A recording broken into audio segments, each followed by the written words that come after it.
June 7th, 2007, 12:44 a.m.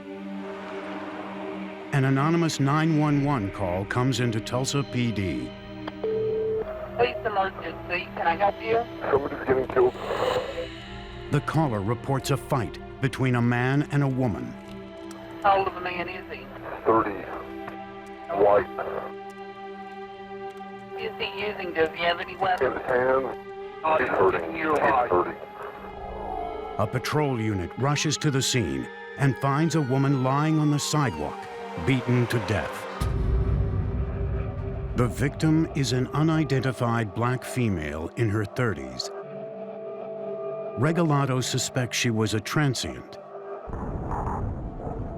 The victim had a lot of trauma to her body, to her head. It was a very violent beating. Whomever's responsible for that is a violent individual that does not care about human life. As Regalado searches the crime scene, he finds clues about the killer.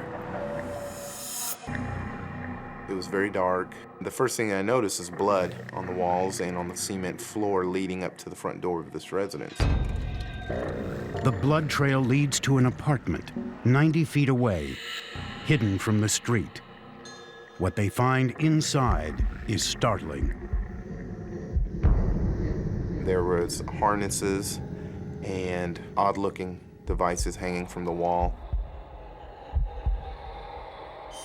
There was pictures of naked women everywhere. Just kind of gave a Silence of the Lamb type feeling inside the house. We saw a person, believed it to be the victim's purse. The walls had been dented in. It led me to believe that some of the physical abuse that the victim took potentially happened inside of the living room of this residence. Detectives find the apartment has a hidden attic. Officers decided to look in the attic. The individual was found hiding in the attic, crouched down. He attempted to pretend he was asleep. You don't have to be a cop to come to the conclusion that he's hiding for a reason. It's 3 a.m. when the police take the man into custody. The suspect is 30-year-old Gary Howell, a mechanic at a local auto repair shop. Gary has scratches all over his body.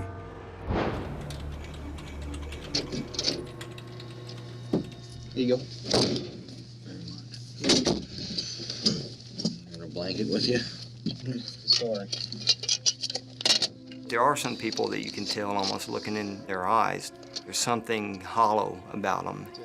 Gary, he was a guy that I kind of got that feeling. Pretty aware of everything that's going on right now? I think so. Okay. I did inform you a dead black female was found outside of your... Yes, you did. Okay. Well, you didn't seem too surprised by that. I mean, that's not every day you hear about somebody found dead. We know for a fact that this female was in your house with you, okay? Can you agree with that? Last thing I recall is her getting out of the car, walking off. Okay. Gary, here's where we have a problem. Okay. We have a witness that says they saw you, not only verbally, but in a physical altercation with this black female. How do we explain that? The anonymous 911 caller claimed to have seen the suspect beating the victim. Is he using, does he have any His weapons? hand. He's hurting. He's hurting. So all fingers are pointing at me. At this point, yeah. I wasn't in a fight. Well, I'll say that. I was not in a fight. you've got some real big scratches on your back.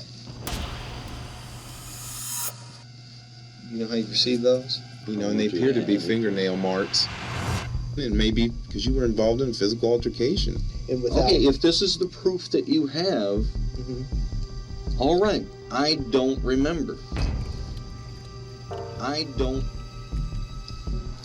What do you want me to say? Tell me what to say. Tell me what to say. Just the You truth. don't want That's to all I put want. words in your mouth. Yeah. Gary's coming off like he's angry, and he's trying to control it.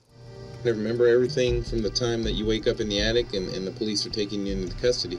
You see what I'm saying? So Right. I'm just trying to explain it, Gary. I'm understanding. I don't know. And just don't accuse me of it. I mean, we're on tape here. Mhm. I mean, I just want to know what happened. perhaps it's going to take a little more investigating then.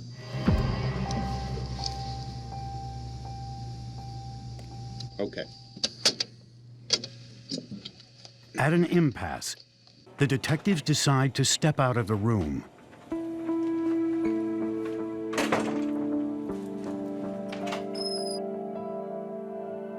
Regalado calls in the homicide unit's commander to take one last shot. What's going to make this better?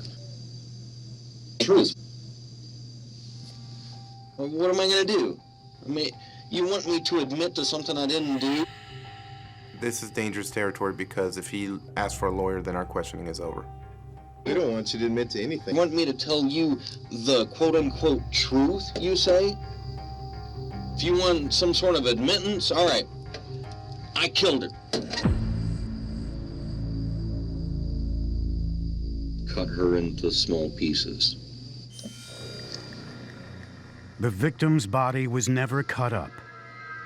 He's trying to throw up a false confession. I let him run with this because I wanted the jury to see how flippant he was to this whole situation. Did you actually cut her?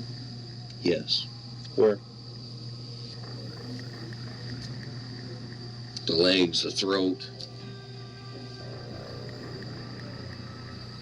If I recall correctly, I cut her eyeballs out also.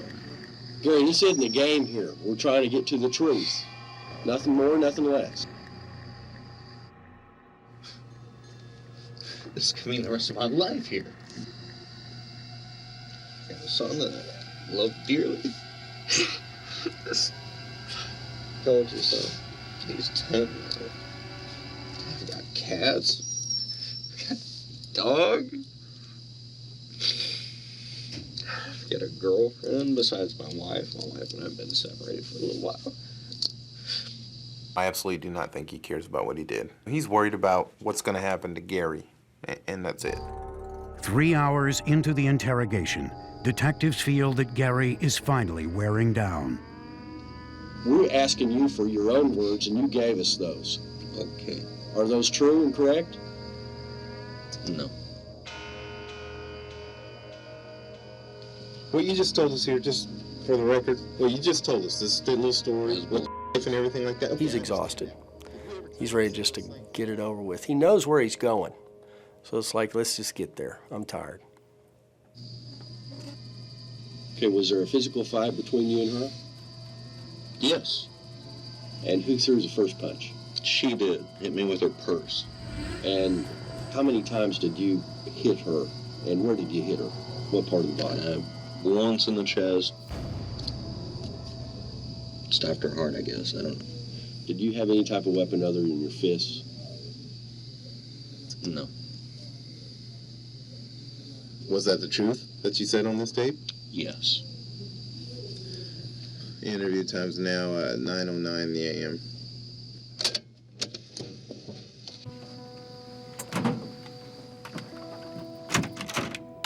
We outlasted Gary Howe. We certainly did. He played the game with us and we won. Typically, to beat someone to death, you have to be fairly violent. You know, I knew there was evil out there. However, after taking this job, you know, it kind of solidified that fact for me, that there are people out there that don't care about life, that would end your life in the blink of an eye. And I think that's frightening to anybody to realize that as human beings, we're capable of violent things like that.